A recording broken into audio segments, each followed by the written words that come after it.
এলায়েন্সৰ কিবা কথা ওলাইছে নেকি? এলায়েন্সৰ কথা ওলোৱা নাই আৰু এলায়েন্সৰ কথা আমি ভাবাও নাই, কাৰণ কথাটো হ'ল এলায়েন্স নোহোৱাকেই আমি অসমত 34টা সমষ্টিত এবাৰ নহয় এবাৰ আমি জিকিছিলোঁ আগতে। ধিং সমষ্টিত 4বাৰ, ধুবুৰীত 4বাৰ, বিলাচীপাৰাত 4বাৰ, যমুনামুখ 4বাৰ আৰু কিছুমান 3বাৰ, কিছুমান 2বাৰ, কিছুমান এবাৰ, এনেকৈ 34টা সমষ্টিত আমি এবাৰ নহয় এবাৰ জিকি থৈছোঁ। সেইকাৰণে আমি সিদ্ধান্ত লৈছোঁ আমি 30ৰ পৰা 35খনত খেলিম। আৰু এলায়েন্সৰ কথাটো হ'ল এই কংগ্ৰেছে যিটো গতিত গৈ আছে সেইটো আমাৰ ভাল লগা নাই। বিজেপিক উফৰাবলৈ বৰ্তমান প্ৰয়োজন যে এই 22টা সমষ্টিৰ বাহিৰতো মানে বাকী 104টা সমষ্টিত বিজেপিৰ পৰা কিমান আসন কাঢ়ি আনিব পাৰি। আমি আশা কৰিছিলোঁ কংগ্ৰেছে আৰু তেওঁলোকৰ মিত্ৰজোঁট যিকেইটা দল এতিয়া লগত আছে তেওঁলোকে অন্ততঃ বাকী 104টা সমষ্টি বিজেপিয়ে টাৰ্গেট কৰি লৈছে, তাৰ পৰা অন্ততঃ 40-50টা আসন কাঢ়ি লৈ আহক। কিন্তু হিমন্ত বিশ্ব শৰ্মাই কংগ্ৰেছক ঠেলি আছে 22টা সমষ্টিত, যিকেইটা মিয়া ভোট এই 22টা সমষ্টিতেই কংগ্ৰেছক ঠেলি আছে। আৰু কংগ্ৰেছেও কিন্তু এই 22টাতেই এতিয়া UDFৰ বিৰুদ্ধে তেওঁলোকে যুদ্ধ কৰি আছে। বাকী 104টাত বিজেপিৰ বিৰুদ্ধে তেওঁলোকে যুদ্ধ কৰা নাই। হিমন্ত বিশ্ব শৰ্মাই যেনেকৈ ঠেলি আছে তেওঁলোক কিন্তু এই 22টাত সোমাই গ'ল। আৰু হিমন্ত বিশ্ব শৰ্মাৰ ইয়াত দুটা পাৰপাছ। প্ৰথম পাৰপাছ হ'ল কংগ্ৰেছ যাতে এই 22টা মুছলমান সমষ্টিতেই কনফাইন কৰে, বাকী 104টাত যাতে বিজেপিৰ বিৰুদ্ধে যুদ্ধ নকৰে, UDFৰ লগত লাগি থাকক এই 22টাত, তেতিয়া মানে বিজেপিয়ে সেই 104টাত ৱাকঅভাৰ পাই যাব।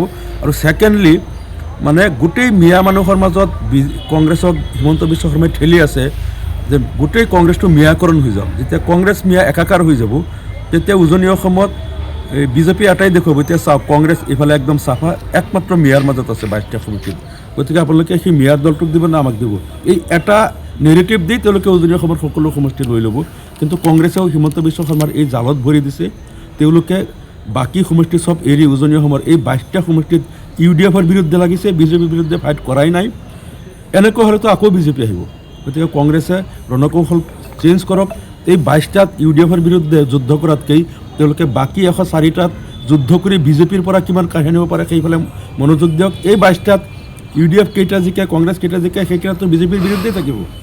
গতিকে ইয়াত মাথা মাৰি আমি বুজি পোৱা নাই কংগ্ৰেছে কিয় হিমন্ত বিশ্ব শৰ্মাৰ ৰুটিন মতে তেওঁৰ ঠেলি দিয়া ফাণ্ডত ভৰি দিছে, UDFৰ বিৰুদ্ধে যুদ্ধ কৰি শক্তি ক্ষয় কৰি আছে। এই 22টাতেই তেওঁলোকে খালি 22টা মুছলিম সমষ্টিত UDFৰ বিৰুদ্ধে যুদ্ধ কৰে, বিজেপিৰ বিৰুদ্ধে বাকী 104টাত যুদ্ধ নকৰে। এতিয়া যিটো কৰি আছে তেতিয়াতো সেই 104টাত বিজেপি ৱাকঅভাৰ পাই যাব। আমিতো সেইফালে কৈছোঁ যে আমি মাত্ৰ 30-35টাতহে আমি কেণ্ডিডেট দিম, বাকীকেইটাত আমি কেণ্ডিডেট নিদিওঁ। আমি আশা কৰিছিলোঁ যে বাকীকেইটাত কংগ্ৰেছে আৰু তেওঁলোকৰ মিত্ৰজোঁটে ভালকৈ খেলক, তাত তেওঁলোকে অন্ততঃ বিজেপিক 40-50টাত পৰাস্ত কৰি আহক। আৰু এই 30-35টাৰ ভিতৰত আমিও যিমান পাম আমি মিলাই তেতিয়া বিজেপিৰ বিৰুদ্ধে মানে চৰকাৰটো কৰাত এটা সহায় হ'ব।